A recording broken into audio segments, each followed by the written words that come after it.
मग आपण आपल्या पहिल्या चॅप्टर मध्ये पुढची जी काही अकाउंटिंग टर्मिनॉलॉजी आहे ती बघतोय 5 नंबरची एक्सपेंडिचर. एक्सपेंडिचर याचा अर्थ खर्च. मग कशाला म्हणायचं एक्सपेंडिचर?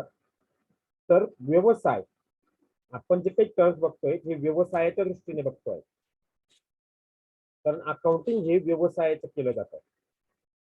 म्हणून ज्या काही टर्मिनॉलॉजी बघितली जाते ते व्यवसायाच्या दृष्टिकोनातून बघितल्या जाते. मग व्यवसायाला गरज असते ती मालाची.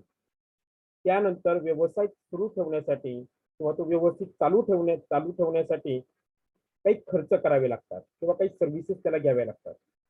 म्हणजे माल खरेदी करणे, त्या मालाशी संबंधित सेवा प्राप्त करून घेणे, याच्यासाठी तो जे काही पैसे स्पेंड करतो किंवा व्यवसायासाठी काही ऍसेट खरेदी करतो किंवा व्यवसायाला काही बेनिफिट म्हणावं म्हणून काही कॉस्ट पे करतो, याला एक्सपेंडिचर असं म्हटलं जातं. मग असे जे काही खर्च आहे हे वेगवेगळ्या प्रकारचे आहेत.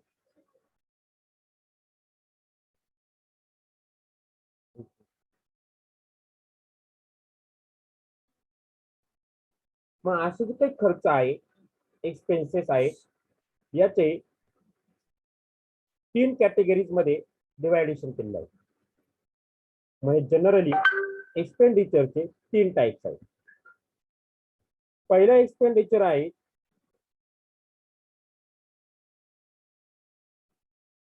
कॅपिटल एक्सपेंडिचर, दुसरा आहे रेव्हेन्यू एक्सपेंडिचर आणि तिसरा आहे डेफर्ड रेव्हेन्यू एक्सपेंडिचर.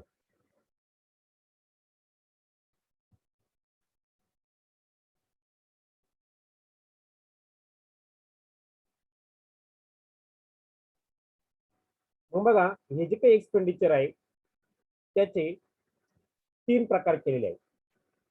एक आहे कॅपिटल एक्सपेंडिचर, रेव्हेन्यू एक्सपेंडिचर आणि तिसरा आहे डेफर्ड रेव्हेन्यू एक्सपेंडिचर. जसं मी तुम्हाला सांगितलं की एक्सपेंडिचर म्हणजे व्यवसायाला ज्या काही सोयी सुविधा आवश्यक आहे किंवा गरजा पूर्ण करून घेण्यासाठी जे काही तो पैसे खर्च करतो त्याला एक्सपेंडिचर असं म्हटलं जातं. मग असे जे काही एक्सपेंडिचर आहे त्यांचा लाभ कशा पद्धतीने घेतला, कशासाठी घेतला, किती कालावधीसाठी घेतला, याच्यानुसार त्या एक्सपेन्सेसचे हे टाइप्स केलेले आहेत. हे टाइप जसं मी तुम्हाला सांगतोय, कॅपिटल एक्सपेंडिचर, रेव्हेन्यू एक्सपेंडिचर आणि डेफर्ड रेव्हेन्यू एक्सपेंडिचर अशा पद्धतीने केलेलं आहे. मग कॅपिटल एक्सपेंडिचर कशाला म्हणायचं? तर बघूयात. कॅपिटल एक्सपेंडिचर असे खर्च की ज्याच्यामधनं आपण काहीतरी मालमत्ता खरेदी करतो. म्हणजेच काय हो, मालमत्ता खरेदी करण्यासाठी केलेला खर्च म्हणजेच कॅपिटल एक्सपेन्सेस. कॅपिटल एक्सपेन्सेसला मराठीमध्ये भांडवली खर्च असं म्हटलं जातं. त्याला भांडवली खर्च का म्हणायचं? कारण या खर्चाची अमाऊंट ही खूप मोठी असते. जसं उदाहरणार्थ, व्यवसायासाठी गाळा परचेस केला, गाळा खरेदी करायचा म्हणजे 10-20 लाख रुपये लागणार, म्हणजेच हा खर्च मोठा झाला. मग असा जो काही गाळा आहे याच्यामधनं दीर्घ कालावधीसाठी म्हणजे 10 वर्ष, 20 वर्ष, 25 वर्ष, 50 वर्ष अशा कालावधीसाठी उपयोगी पडेल अशी मालमत्ता तुमच्या ताब्यात आली.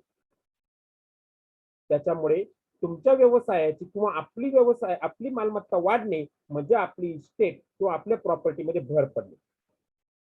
त्यामुळे ऑटोमॅटिकली समाजामधलं आपलं व्हॅल्यू वाढतं, त्याबरोबर व्यवसायाचं सुद्धा व्हॅल्यू वाढतं. म्हणून अशा खर्चांमुळे आपल्या ऍसेटचं व्हॅल्यू इन्क्रीज होतं. मग आपल्या व्यवसायाचं व्हॅल्यू इन्क्रीज होत असताना त्याचसोबत जर समजा एखादी आपली जुनी मालमत्ता असेल आणि त्या जुन्या मालमत्तेमध्ये आपण असे काही बदल केले की त्या मालमत्तेची व्हॅल्यू अचानक वाढून गेली, असे खर्च सुद्धा आपल्याला मोठ्या प्रमाणावरती करावे लागतात. उदाहरणार्थ, आपल्याकडे जुन्या काळची एखादी सुमो गाडी होती, बऱ्याच वर्षापासून ती घरासमोर लावलेली होती. अचानक आपण ती बाहेर काढली, तिचा खर्च केला, तिची बॉडी बदलली, रंगरंगोटी केली, मशीनचं काम केलं, टायर बदलले, सगळं काही व्यवस्थित केलं.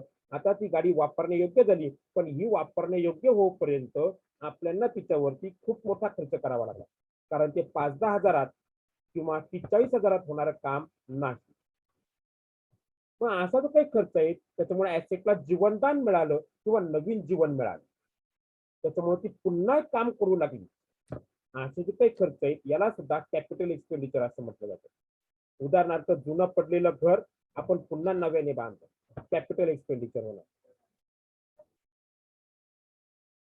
मग असा जो काही खर्च केला जातो याचा बेनिफिट आपल्याला 10 वर्ष, 15 वर्ष, 20 वर्ष, 25 वर्ष, 30 वर्ष असा लॉंग टर्म पिरियड साठी भेटत असतो. आणि या खर्चांमुळे आपल्या व्यवसायाला नफा मिळवण्याची जी काही कॅपॅसिटी आहे ती वाढते, म्हणजे व्यवसायाची ताकद वाढते. उदाहरणार्थ उदाहरणार्थ आपण व्यवसायाला नवीन,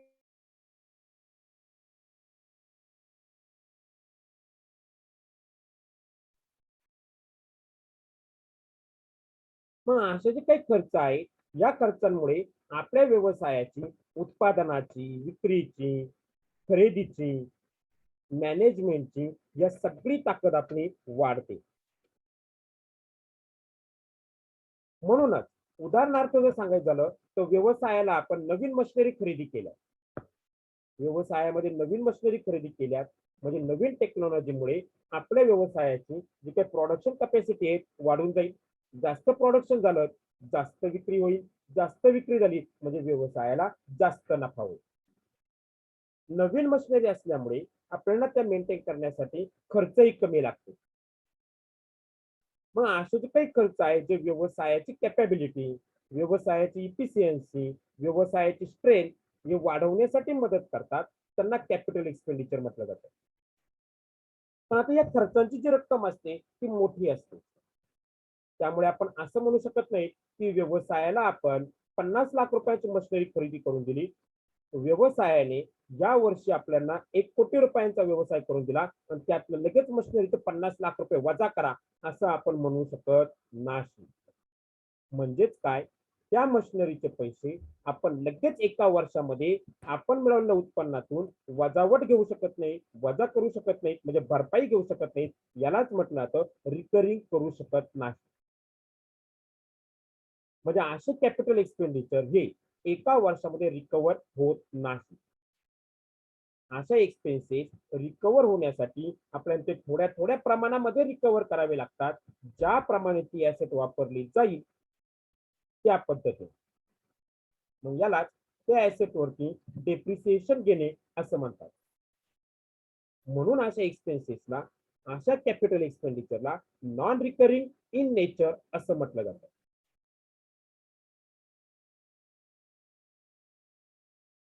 म्हणून कॅपिटल एक्सपेंडिचर हे नॉन रिकरिंग असतात.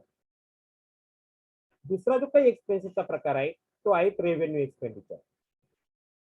रेव्हेन्यू एक्सपेंडिचर याचा अर्थ काय, तर रुटीन मध्ये रोजचा जो काही आपण व्यापार करत असतो तो व्यापार करत असताना आपल्याला रोजचे रोज करावे लागणारे खर्च, उदाहरणार्थ ऍडव्हर्टाइजमेंट, कामगारांचे वेजेस म्हणजे मजुरी, आपल्याकडे कामाला असलेल्या लोकांचे पगार, सॅलरी, त्यानंतर माल खरेदी करणे, त्यानंतर त्या माल खरेदी करताना द्यावं लागणारे ट्रान्सपोर्टेशन, तिथे द्यावी लागणारी हमाली, त्यानंतर रोजचं आपण लाईट बिल वापरतो लाईट बिल, जर आपले गोडाऊन असेल, ऑफिस असेल, व्यवसायाचा गाळा असेल, भाड्याने असेल तर रेंट, या प्रकारचे जे काही खर्च आहेत ते आपल्याला द्यावेच लागतात, पेड करावेच लागतात. ते रोजच्या स्वरूपातले खर्च आहेत, म्हणजे त्यांना दैनंदिन खर्च म्हटलं जातं. असे जे काही रुटीन किंवा डेली ऍक्टिव्हिटीज मध्ये होणारे एक्सपेन्सेस आहेत यांना रेव्हेन्यू एक्सपेंडिचर म्हटलं जातं. आणि अर्थातच आपण पण बोलीत भाषेमध्ये असं म्हटलं जातं की दिवसभरामध्ये मी 5,000 रुपयांचा धंदा केला, त्यासाठी माझा खर्च 2,000 रुपयांचा झाला आणि आता 3,000 रुपये माझे शिल्लक राहिले. मग असे दैनंदिन व्यापारात होणारे जे काही खर्च आहेत ते मिळालेल्या उत्पन्नामधनं लगेच वसूल करता येतात. म्हणून असे दैनंदिन म्हणजेच रेव्हेन्यू एक्सपेंडिचर जे रेव्हेन्यू इन्कम मधनं वसूल करण्याजोगे असतात, म्हणून त्यांना रिकरिंग इन नेचर असं म्हटलं जातं. म्हणजेच काय, जे एक्सपेन्सेस मिळालेल्या इन्कम मधनं लगेच वजा करता येतात अशा एक्सपेन्सेसला रेव्हेन्यू एक्सपेन्सेस म्हटलं जातं. मग असे एक्सपेन्सेस कोणते हो, मुळातच अशा एक्सपेन्सेसची जी काही अमाऊंट असते तिचा जर आपण कॅपिटल एक्सपेंडिचरची तुलना केली, म्हणजे उदाहरणार्थ मशीन खरेदी करणे याच्या अमाऊंटची तुलना केली तर ते खूप कमी असतात. उदाहरण घेऊया. समजा आपल्याकडे एक टाटा सफारी गाडी आहे. टाटा सफारी गाडी घेण्यासाठी आपल्याला 10-15 लाख रुपये खर्च करावे लागते. मात्र ती मेंटेन ठेवण्यासाठी, म्हणजे उदाहरणार्थ तिला पेट्रोल टाकणे, डिझेल टाकणे, तिची पंक्चर झाली आहे, तिचं ऑइल बदलणं, तिची काहीतरी मशीनमध्ये थोडेफार बदल झाला असेल, तिची बॅटरी खराब झाली असेल, हे जे काही मेंटेनन्स एक्सपेन्सेस आहे ते गाडी घेण्याच्या किमतीशी तुलना केली तर खूप कमी प्रमाणात आहे. मग अशी जी काही ती गाडी वेल कंडिशन मध्ये चालावी म्हणून जे काही खर्च आपल्याला करावे लागतात यांना मेंटेनन्स एक्सपेन्सेस असं म्हटलं जातं. असे जे काही एक्सपेन्सेस आहेत म्हणजे आपला व्यवसाय व्यवस्थित चालावा, सुरळीत चालावा, याच्यासाठी जे काही रोजचे एक्सपेन्सेस केले जातात यांना रेव्हेन्यू एक्सपेन्सेस म्हणतात. जनरली असे जे काही एक्सपेन्सेस आहेत हे वर्षभराच्या कालावधीमध्ये वसूल करता येतात. म्हणजे ते एक्सपेन्सेसचं लाईफ हे 1 वर्षाचं असतं. मग याच्यामुळे काय होतं या एक्सपेन्सेसमुळे, उदाहरणार्थ आपण आपली गाडी जर व्यवस्थित मेंटेन ठेवली तर ती व्यवस्थित मायलेज देईल, ती कुठे रस्त्यामध्ये धोका देणार नाही, म्हणजे आपले कामं वेळेवरती होतील याच्यासाठी केले जातात. मग तसे व्यवसायामध्ये आपण वेगळे लोक कामाला ठेवतो, त्यांना सॅलरी देतो, मजूर ठेवतो, त्यांना मजुरी देतो. कशासाठी देतो की जेणेकरून आपला व्यवसाय कुठे थांबू नये, तो व्यवस्थित रुटीन मध्ये सुरू राहावा. पण तो जर व्यवस्थित रुटीन मध्ये सुरू राहिला तर आपल्या व्यवसायाची जी काही प्रोडक्शन आहे ते रोजचे रोज होत राहील, ते रोजचे रोज विकलं जात राहील, रोजचे रोज आपल्याकडे फंड म्हणजे पैसा येत राहील. हा जो काही फ्लो आहे हा कंटिन्युअसली चालू राहील. म्हणजेच आपली व्यवसायाची सायकल सतत फिरत राहण्यासाठी हे रोजचे एक्सपेन्सेस करावे लागतात. म्हणजेच काय, हे एक्सपेन्सेस आपल्या व्यवसायाची प्रॉफिट कॅपॅसिटी मेंटेन ठेवतात. रोज जे उत्पादन होणार ते विकलं जाणार, त्यातून आपण एवढा नफा होणार, उद्या परत प्रोडक्शन होणार, ते परत विकलं जाणार, त्यातून आपण एवढा नफा होणार. हे करण्यासाठी मजूर लागतील, स्टाफ लागेल, मार्केटिंग करणारे लोक लागतील, ऍडव्हर्टाइजमेंट करावी लागेल, गाडीचं भाडं द्यावं लागेल, हे सगळे काही रोजचे खर्च आपल्याला पेड करावे लागतात. अशा खर्चांना रेव्हेन्यू एक्सपेंडिचर म्हटलं जाईल. आता पुढचा जो काही खर्च आहे तो आहे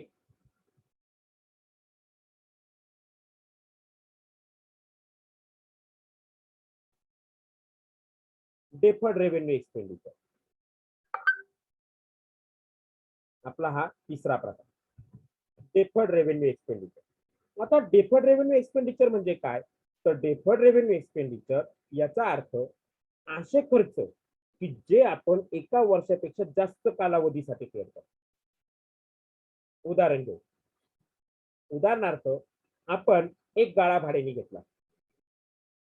आपण तो गाळा भाड्याने घेताना त्या मालकाशी बोलणं केलं की बाबा मी तुला वर्षभराचं भाडं एकदम देऊन टाकतो, म्हणून आपण त्याला 5,000 रुपये महिना याप्रमाणे 12 महिन्यांचे 12×5 = 60,000 रुपये एकदम देऊन टाकले. किंवा 2 वर्षांचं भाडं त्याला आपण एकदम देऊन टाकलं, म्हणजे 60 आणि 60 1,20,000 रुपये आपण त्याला देऊन टाकले. ठीक आहे, 1,20,000 रुपये आपण 2 वर्षांचं भाडं आजच देऊन टाकलं, हरकत नाही. आता आपल्याला दर महिन्याला 5,000 रुपये द्यायचे होते, याप्रमाणे वर्षभराचं भाडं आपलं फक्त 60,000 रुपये जाणार होतं. पण वर्ष संपत असताना आपण त्याला 1,20,000 रुपये आजच दिलेले आहेत. वर्ष संपताना मग हे जे काही जास्तीचे 60,000 रुपये दिले, हा जो काही खर्च आहे तो या वर्षाशी संबंधित खर्च नाही.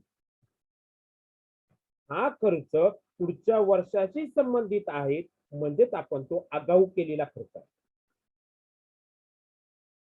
मग या वर्षाचा खर्च फक्त इथे विचारात घेतला जाईल, तेवढ्याचीच वसुली करता येईल. पुढच्या वर्षीसाठी जो खर्च पेड केलाय त्याची वसुली पुढच्या वर्षात करावी लागेल. कारण पुढच्या वर्षातही आपण ते जे काही गाळा भाड्याने वापरतोय तो पुढच्या वर्षी पण आपण वापरणार आहोत. मग पुढच्या वर्षी आपण तो फुकटमध्ये वापरणार आहोत का? नाही. त्याच्यासाठी लागणारं भाडं आपण ऍडव्हान्स मध्ये अगोदरच दिलेलं आहे. मग आपण जे काही 1,20,000 रुपये दिले त्यातला 60,000 रुपये खर्च चालू वर्षाशी संबंधित आहेत, आणि उरलेला 60,000 रुपये खर्च हा पुढच्या वर्षाशी संबंधित आहे. असा जो काही पुढच्या वर्षाचा खर्च पेड केलेला आहे तो या वर्षाचा खर्च नसल्यामुळे त्या खर्चाला डेफर्ड रेव्हेन्यू एक्सपेंडिचर म्हटलं जातं. म्हणजेच काय, जो खर्च आगाऊ केला जातो किंवा ऍडव्हान्स मध्ये केला जातो त्याला डेफर्ड रेव्हेन्यू एक्सपेंडिचर असं म्हणतात. असा जो काही डेफर्ड रेव्हेन्यू एक्सपेंडिचर आहे या डेफर्ड रेव्हेन्यू एक्सपेंडिचरला एक्सपेन्सेस ट्रीट न करता या वर्षी त्याला मालमत्ता ट्रीट करावी लागेल. कारण तो पुढच्या वर्षाचा खर्च आहे. मग पुढच्या वर्षापर्यंत जर त्या व्यक्तीबरोबर आपले रिलेशन चांगले राहिले तर आपण पुढच्या वर्षी तिथे थांबू. नाही तर मग आपण अग्रीमेंट ब्रेक करून त्याच्याकडनं आपण जे काही आगाऊ पैसे दिले पुढच्या वर्षाचे ते परत मागून घेऊ. म्हणून ते आपण आपला असा दिलेला ऍडव्हान्स आपण परत घेऊ शकतो, म्हणून तो या वर्षाचा एक्सपेन्सेस नाही. तो ज्या वेळेला आपण त्याचा उपभोग पुढच्या वर्षी घेऊ त्याच वेळेला तो एक्सपेन्सेस. अशा खर्चांना डेफर्ड रेव्हेन्यू एक्सपेंडिचर असं म्हटलं जातं. थोडक्यात काय की जे खर्च ऍडव्हान्स मध्ये केले जातात असे ऍक्च्युअल ऍडव्हान्स मध्ये झालेल्या खर्चांना डेफर्ड रेव्हेन्यू एक्सपेंडिचर म्हणायचं. त्यानंतर हे जे काही आपण एक्सपेन्सेसचे 3 टाईप बघितले. एक पहिलं बघितलं आपण कॅपिटल एक्सपेंडिचर, दुसरं बघितलं रेव्हेन्यू एक्सपेंडिचर, तिसरं बघितलं आपण डेफर्ड रेव्हेन्यू एक्सपेंडिचर. आता पुढचा जो काही प्रकार बघायचा आहे तो आपल्याला रेव्हेन्यू एक्सपेंडिचरचे टाईप बघायचे. मग रेव्हेन्यू एक्सपेंडिचरचे टाईप कुठले, तर रेव्हेन्यू एक्सपेंडिचरचे टाईप आहे डायरेक्ट एक्सपेन्सेस आणि इनडायरेक्ट एक्सपेन्सेस.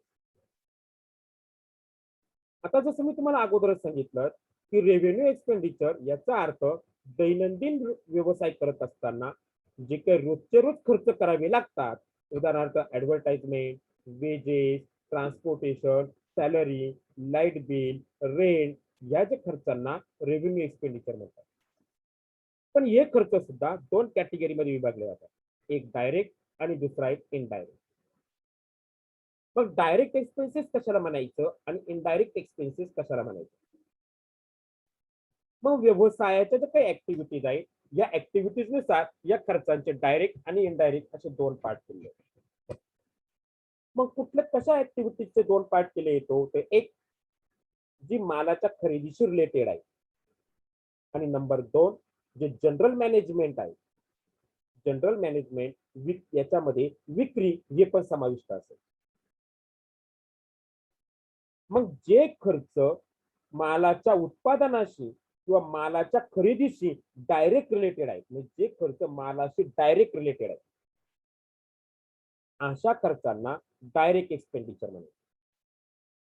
जे खर्च गुड्सशी डायरेक्टली रिलेटेड आहे, expenses which are directly related to production or to the purchase of goods. It is called direct expense. Example बघूया. आपण माल खरेदी केला, गुड्स परचेस. नंबर 2, आपण माल खरेदी केला, सपोज राजस्थानवरनं माल खरेदी केला, तो राजस्थानवरनं तो माल आपल्या सिन्नर पर्यंत आणायचा आहे, त्यासाठी ट्रान्सपोर्टेशन द्यावं लागेल. कशासाठी ट्रान्सपोर्टेशन दिलं, खरेदी केलेला माल आपल्या ठिकाणापर्यंत आणण्याचा. म्हणजे मालाच्या खरेदीशी रिलेटेड ते ट्रान्सपोर्टेशन झालं, म्हणून त्याला सुद्धा डायरेक्ट एक्सपेन्सेस म्हटलं. तो माल आपल्या फॅक्टरीमध्ये आला, आपण त्याच्यावरती प्रोसेस केलं म्हणजे त्याचं प्रोडक्शन मध्ये यूज केला, तिथं आपल्याला लेबर्स लागतील, लेबर्सला वेजेस म्हणजे मजुरी दिली जाते, म्हणून वेजेस हा सुद्धा मालाशी संबंधित करतात. त्यानंतर फॅक्टरीमध्ये तो माल आला, आपली फॅक्टरी जर रेंटवरती घेतलेली असेल तर फॅक्टरी रेंट हे सुद्धा डायरेक्टली त्या उत्पादनाशी म्हणजे त्या गुडशी संबंधित आहे. तर फॅक्टरीचं लाईट बिल, त्यानंतर ज्या ठिकाणी आपण तो कच्चा माल साठवतोय ते साठवण्याच्या जागेला गोडाऊन म्हटलं जातं, म्हणून गोडाऊन एक्सपेन्सेस असे जे काही एक्सपेन्सेस आहेत यांना जे मालाशी डायरेक्टली रिलेटेड आहेत म्हणून त्यांना डायरेक्ट एक्सपेन्सेस म्हटलं जातं. पुढचा जो काही प्रकार आहे तो आहे इनडायरेक्ट एक्सपेन्सेस. मग इनडायरेक्ट एक्सपेन्सेस काय, तर असे खर्च की जे मालाच्या प्रोडक्शनशी किंवा मालाच्या परचेसशी डायरेक्टली संबंधित नसतात, डायरेक्टली रिलेटेड नसतात, मात्र बिझनेसच्या ग्रोथसाठी किंवा त्या मालाच्या विक्रीसाठी हे एक्सपेन्सेस महत्वाचे असतात. म्हणजेच काय, असे expenses which are not directly related to production or goods but helpful to grow the business. असे खर्च जे मालाच्या प्रोडक्शनशी किंवा परचेसशी किंवा उत्पादनाशी संबंधित नसतात, मात्र व्यवसाय वाढीसाठी हे खर्च महत्वाचे असतात किंवा सपोर्ट करतात, अशा एक्सपेन्सेसला इनडायरेक्ट एक्सपेन्सेस असं म्हटलं जातं. जसं मी तुम्हाला अगोदरच सांगितलं की आपल्या व्यवसायाच्या दोन कॅटेगरी केल्या जातात. एक गुडशी संबंधित ऍक्टिव्हिटी, नंबर 2 विक्री आणि जनरल ऍक्टिव्हिटी. हे जे काही जनरल ऍक्टिव्हिटीशी संबंधित खर्च आहेत, या खर्चांना इनडायरेक्ट एक्सपेन्सेस म्हणतात. आता याला जनरल ऍक्टिव्हिटी का म्हणायचं आणि यांना इनडायरेक्ट एक्सपेन्सेस का म्हणायचं आणि मग डायरेक्ट एक्सपेन्सेस यांच्यापेक्षा वेगळे का, हे आपण बघूया.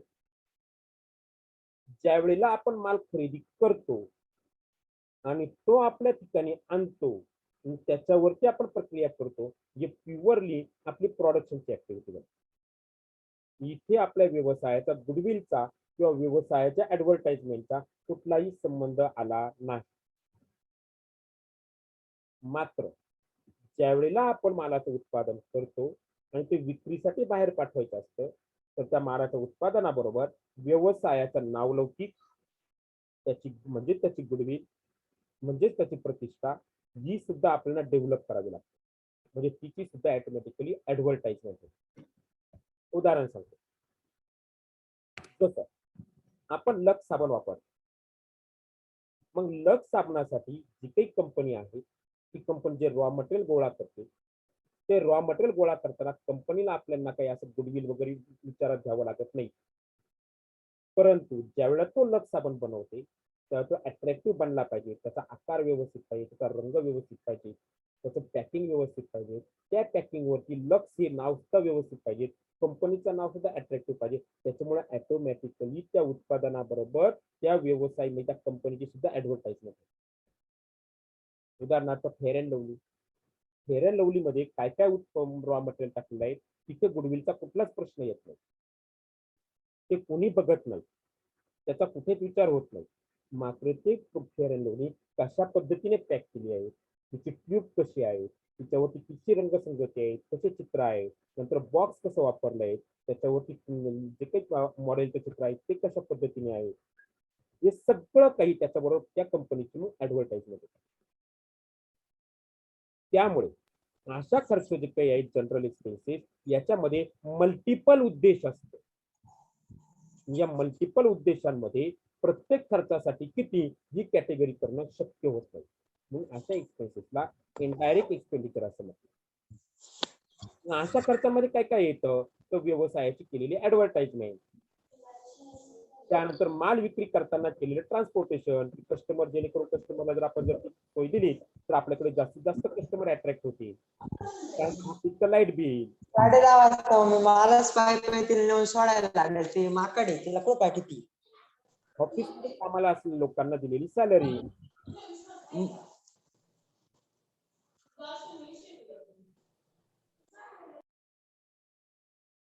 मग ऑफिसचं दिलेलं लाईट बिल, आपल्या ऑफिसमध्ये जे लोक काम करतायत त्यांना दिलेली सॅलरी. आता प्रश्न आहे की सर सॅलरी आणि वेजेस याच्यामध्ये फरक आहे का? होय, सॅलरी आणि वेजेस यांच्यामध्ये फरक आहे. प्रोडक्शन मध्ये किंवा मालाचं उत्पादन करताना जे लोक शारीरिक कष्ट करतात त्यांना मजुरी द्यावी लागते, त्याला वेजेस असं म्हटलं जातं. जे लोक जे ऑफिसमध्ये बसून डोक्याचा वापर करून म्हणजे बौद्धिक कौशल्यांचा वापर करून जे लोक कामं करतात त्यांना पगार म्हणजे सॅलरी दिली जाते. हा दोघांमध्ये असलेला फरक आहे. मग असे जे काही खर्च आहेत यांना इनडायरेक्ट एक्सपेन्सेस असं म्हटलं जातं. जसं सांगितलं की हे खर्च व्यवसाय वाढीसाठी इनडायरेक्टली हेल्पफुल असतात. जशी व्यवसायाच्या मी तुम्हाला कॅटेगरी सांगितल्यात याप्रमाणे या एक्सपेंडिचरला जनरल एक्सपेन्सेस किंवा जनरल ओव्हरहेड असंही म्हटलं जातं. आता आपल्याला पुढची कन्सेप्ट बघायची ती आहे डिस्काउंट. डिस्काउंट म्हणजे काय? आपण दुकानात जातो, कुठली तरी वस्तू घेतो, त्याला विचारतो बाबा काही डिस्काउंट, तो म्हणतो ठीक आहे 5 रुपये कमी दे. म्हणजे त्याने त्याचा व्यवसाय करताना 5 रुपये लॉस सहन केला का, हाही प्रश्न आहे. मग ह्या डिस्काउंट म्हणजे काय हेच आपल्याला इथे बघायचं. मग डिस्काउंट म्हणजे काय, तर ज्यावेळेला एखादा विक्रेता म्हणजे सेलर हा आपल्या कस्टमरला त्याच्याकडे जी काही वस्तूची किंमत आहे त्यामध्ये जे कन्सेशन अलाउड करतो त्याला डिस्काउंट असं म्हटलं जातं.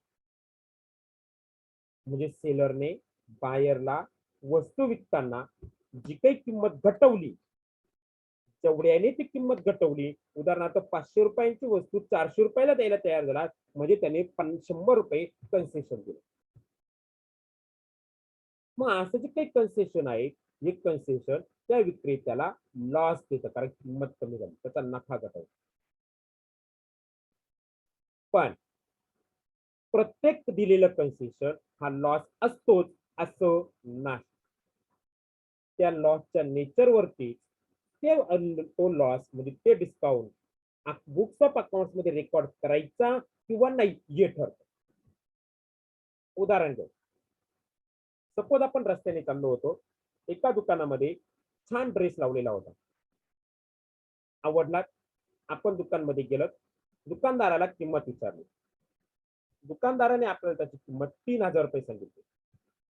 आपण लगेच त्याला 3000 रुपये मोजून देणार का, नाही. आपण त्याला म्हटलं 1500 रुपयांना द्या, तो म्हणतोय नाही. बघा बरं का, त्याने आपल्याला किंमत सांगितली 3000 रुपये.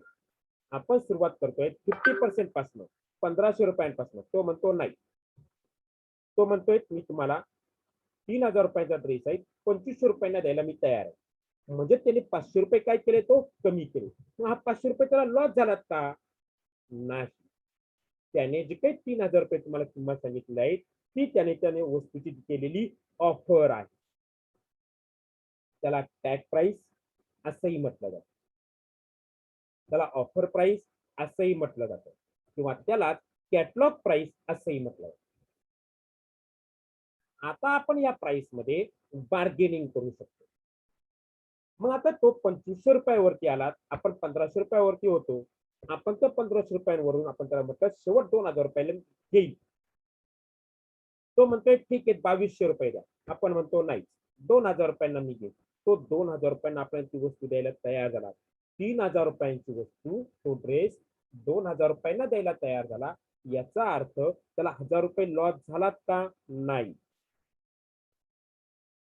आपण त्याने जी काही आपल्याला ऑफर दिली होती त्या ऑफर प्राइस मध्ये त्याने जी काही किंमत कमी केलेली आहे त्यानंतर जी काही 2000 रुपये आपली किंमत ठरली ती ऍक्च्युअल आपली खरेदी आणि विक्रीची किंमत आहे.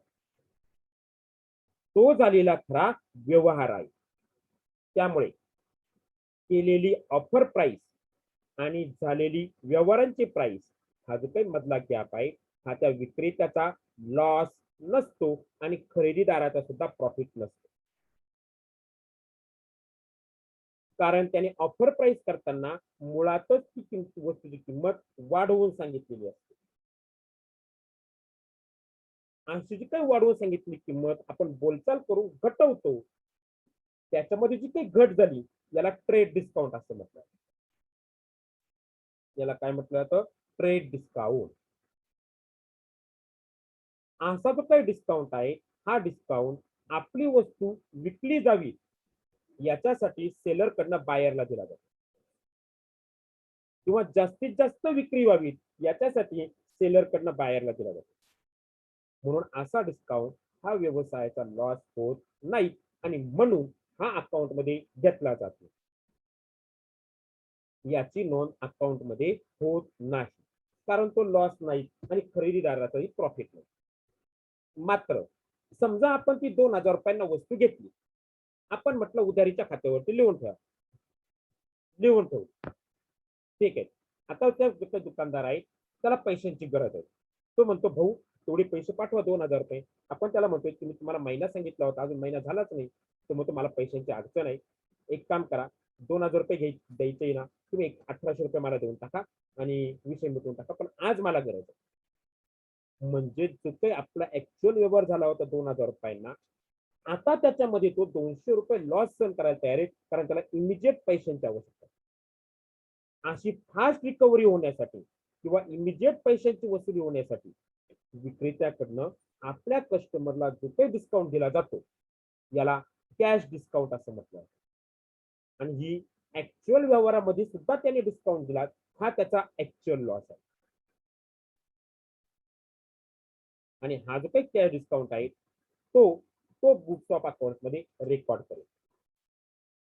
उदाहरणार्थ, समजा आपण दुकानात तिची काही 2000 रुपयांची वस्तू घेतली आपण 1 महिन्याची उधारी घेतली आणि त्याला 15 दिवसांमध्येच पैशांची गरज आहे. ओके, त्याने आपल्याला फोन केला, आपण म्हटलं बाबा मी तुला 2000 रुपये आता तर काही देऊ शकत नाही, महिन्याने देतोय. तो म्हणतोय आता दिले तर मला 1800 द्या, तर मला पैशाची तातडीची गरज आहे, लगेच द्या, 1800 द्या. म्हणजे तो 200 रुपये लॉस करायचा. आपण हा विचार केला, जर महिन्याने द्यायचे तर 2000 द्यायचे, आता दिले ते 1800 रुपये द्यावे, आपले 200 रुपये वाचतील, कारण 2000 रुपये आपल्याला द्यायचेच होते. पण आता आपले 200 रुपये वाचतील म्हणजे आपला प्रॉफिट आहे. मग एकाचा प्रॉफिट म्हणजे ऍक्च्युअली दुसऱ्याचा लॉस. म्हणजे त्या विक्रेत्याला 200 रुपये लॉस सहन करावा लागला, हा ऍक्च्युअल बिझनेस. म्हणून असा जो काही लॉस आहे तो विक्रेत्याच्या दृष्टीने लॉस होतो आणि म्हणून तो विचारात घेतला जातो. म्हणून बुक्स ऑफ अकाउंट मध्ये ट्रेड डिस्काउंट विचारात का घेतला जात नाही आणि कॅश डिस्काउंटच फक्त विचारात का घेतला जातो याचे एक्सप्लेनेशन. पुढची जी काही टर्मिनॉलॉजी आहे 7 नंबरची, ती आहे ऑर्गनायझेशनचे किंवा कन्सर्नचे टाइप्स. हे जे काही टाइप्स आहेत, पहिला आहे ट्रेडिंग कन्सर्न आणि दुसरा आहे नॉन ट्रेडिंग कन्सर्न. ट्रेडिंग म्हणजे काय हो, व्यापारी संस्था, आणि दुसरे आहेत व्यापारी संस्था नसते. मग व्यापारी संस्था नसते म्हणजे काय असते हेही आपल्याला बघायचं. त्याला नॉन प्रॉफिट ऑर्गनायझेशन असंही म्हटलं. आता जर नॉन ट्रेडिंग कन्सर्नला नॉन प्रॉफिट ऑर्गनायझेशन म्हटलं जातं, नॉन प्रॉफिट म्हणजे जिला प्रॉफिट नसतो किंवा जिचा प्रॉफिट कमवणे हा उद्देश नसतो, ते नॉन ट्रेडिंग. तर मग ट्रेडिंग मध्ये काय येणं, प्रॉफिट ओरिएंटेशन, म्हणजे ज्या संस्थेचा प्रॉफिट मोटिव्ह असतो किंवा प्रॉफिट ऑर्गनायझेशन असतात त्यांना ट्रेडिंग कन्सर्न म्हटलं. थोडक्यात काय हो, ज्या ऑर्गनायझेशन किंवा जे बिझनेसेस जे नफ्या कमवण्याच्या उद्देशाने स्थापन झालेले असतात त्यांना ट्रेडिंग ऑर्गनायझेशन म्हणतात. द बिझनेस कन्सर्न, कन्सर्नलाच दुसरा शब्द आहे organization. The business concern or organization engage in business activity to earn profit. नफा मिळवण्याच्या दृष्टीने ज्या संस्था स्थापन झालेल्या असतात त्यांना प्रॉफिट ऑर्गनायझेशन किंवा ट्रेडिंग ऑर्गनायझेशन म्हणतात. त्यांचा मुळात उद्देश हाच की आपल्याला नफा कमवायचा. मग नॉन ट्रेडिंग म्हणजे नॉन प्रॉफिट ऑर्गनायझेशन कोणाला म्हणायचं, की ज्या संस्थांचा मोटिव्ह नफा कमवणे नसतो. मग त्यांचा उद्देश काय असतो, तर त्यांचा उद्देश असतो सोशल ऍक्टिव्हिटीज करणे, सोशल वर्क करणे, समाजाचं भलं करणे, समाजासाठी काम करणे विदाउट प्रॉफिट. मग अशा ऑर्गनायझेशनचा नफा कमवणे हा उद्देश नसतो. आता प्रॉफिट ऑर्गनायझेशन कोणत्या हे सांगण्याची आवश्यकता नाही. बाजारामध्ये जेवढे शॉप्स आहेत, जेवढ्या कंपनीज आहेत, या सर्व प्रॉफिट ऑर्गनायझेशन. पण ज्या संस्था चॅरिटेबल पर्पजने स्थापन झालेल्या असतात, म्हणजे धर्मदायाच्या उद्देशाने स्थापन झालेल्या असतात, एज्युकेशनल इन्स्टिट्यूशन असतात, चॅरिटेबल हॉस्पिटल असतात, उदाहरणार्थ शिर्डीचं साईबाबा संस्थांचं हॉस्पिटल, त्यानंतर SMBT हॉस्पिटल, हे अशा प्रकारचे जे हॉस्पिटल आहेत, जे त्यानंतर रिलिजियस ऑर्गनायझेशन ज्यामध्ये साईबाबा संस्थान, त्यानंतर तुमचं असे जे काही देवस्थान आहेत, गाणगापूर, त्यानंतर मदरसा वगैरे, यांना रिलिजियस ऑर्गनायझेशन म्हटलं जातं. त्यानंतर university, rotary club, red cross society, ह्या संस्था समाजाच्या कल्याणासाठी स्थापन झालेल्या असतात, समाजाच्या भल्यासाठी स्थापन झालेल्या असतात. त्यांचा नफा कमवणे हा उद्देश नसतो, तर समाजातील तळागाळातील माणसापर्यंत पोहोचून त्याच्या आवश्यक सुविधा त्याच्यापर्यंत पोहोचवणे हा उद्देश असतो. हे लोक समाजासाठी समाज कार्य करत असतात. उदाहरणार्थ पाणी फाउंडेशन, अशा संस्थांना नॉन प्रॉफिट ऑर्गनायझेशन असं म्हटलं जातं. यामध्ये राजकीय पक्ष सुद्धा येतात. उदाहरणार्थ काँग्रेस, भाजपा, शिवसेना हे सुद्धा नॉन ट्रेडिंग ऑर्गनायझेशन मध्ये येतात. आता पुढची जी काही टर्म आहे ती आहे इयर्स. आपल्या अकाउंटिंगशी संबंधित जे काही इयर्स येतात, जी काही इयर कन्सेप्ट आहे, यामध्ये अकाउंटिंग इयर आणि फायनान्शियल इयर अशा दोन प्रकार आहेत. अकाउंटिंग इयर काय आणि फायनान्शियल इयर काय? फायनान्शियल इयर हे देशाचं गव्हर्नमेंट डिसाईड करतं. तर अकाउंटिंग इयर हे त्या व्यवसायाचा मालक म्हणजे तो व्यवसाय, आपला व्यवसाय कोणत्या 12 महिने सिलेक्ट करायचे की ज्याला आपण त्या पिरियड मध्ये 12 महिन्यांच्या कालावधीमध्ये आपण अकाउंट मेंटेन करायचं आणि ते 12 महिने संपल्यानंतर आपण आपला नफा तोटा चेक करून बघायचा. उदाहरणार्थ जी दिवाळी ते पुढची दिवाळी होऊ शकतं, हा गुढीपाडवा तो पुढचा गुढीपाडवा होऊ शकतं, त्यानंतर 1 जानेवारी ते 1 डिसेंबर कॅलेंडर इयर होऊ शकतं, किंवा आपल्या वर्षाचं आर्थिक वर्ष म्हणजे फायनान्शियल इयर 1 एप्रिलला सुरू होतं आणि 31 मार्चला संपतं. हेच आपण अकाउंटिंग इयर म्हणून पाळू, चालेल, काही अडचण नाही. 12 महिन्याचा कालावधी आहे. असा जो काही पिरियड आहे याला अकाउंटिंग इयर म्हटलं. म्हणजे काय, व्यवसायाने जे काही 12 महिने सिलेक्ट केलेले आहेत, 12 महिन्यांचा कालावधी सिलेक्ट केलेला आहे आपले बुक्स ऑफ अकाउंट मेंटेन करण्यासाठी, त्याला अकाउंटिंग इयर म्हटलं. जनरल कुठलंही इयर असू द्या, कुठलंही इयर असू द्या, ते महिन्याच्या पहिल्या तारखेला सुरू होतं आणि तिथून पुढे 12 महिने कंप्लीट झाल्यानंतर ते संपतं. मग कोणाचं अकाउंटिंग इयर हे मराठी महिन्यांप्रमाणे राहील, चैत्रला सुरू होईल, तर कोणाचं इंग्लिश कॅलेंडर इयर प्रमाणे राहील, तर कोणाचं फायनान्शियल इयर प्रमाणे राहील, तर कोणाचं दिवाळी टू दिवाळी राहील, याप्रमाणे. त्यानंतर फायनान्शियल इयर म्हणजे काय, तर त्या देशाच्या सरकारने देशातील लोकांकडनं इन्कम किती कमवला आहे यासाठी कोणत्या 12 महिन्यांचा कालावधी फिक्स करायचा आणि ते 12 महिने संपल्यानंतर लोकांकडनं टॅक्स वसूल करायचा, याच्यासाठी जो 12 महिन्यांचा काळ फिक्स केलेला आहे त्याला फायनान्शियल इयर म्हटलं. उदाहरणार्थ आपल्या भारताचं जे फायनान्शियल इयर आहे ते 1 एप्रिलला सुरू होतं आणि पुढच्या 31 मार्चला ते संपतं. जनरली आपल्या व्यवसायामध्ये काही अडचण यायला नको, टॅक्स कॅल्क्युलेट करताना, इन्कम कॅल्क्युलेट करताना काही अडचण यायला नको आणि त्याच्यामध्ये एक युनिफॉर्मिलिटी यावी, याच्यासाठी generally most of the businesses 1 April ते 31 मार्च हाच काळ आपला अकाउंटिंग इयर म्हणून डिसाईड करतात किंवा मेंटेन करतात आणि ते सोपं जातात. याप्रमाणे अकाउंटिंग इयर आणि फायनान्शियल इयर ही कन्सेप्ट आहे.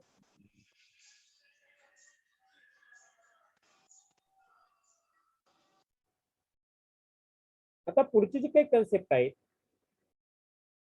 ती आहे सॉल्व्हंट आणि इनसॉल्व्हंट. सॉल्व्हंट याचा अर्थ सदा, इनसॉल्व्हंट याचा अर्थ आहे कर्जबाजार. ही जी काही कन्सेप्ट आहे ती आपण उद्याला बघणार आहोत.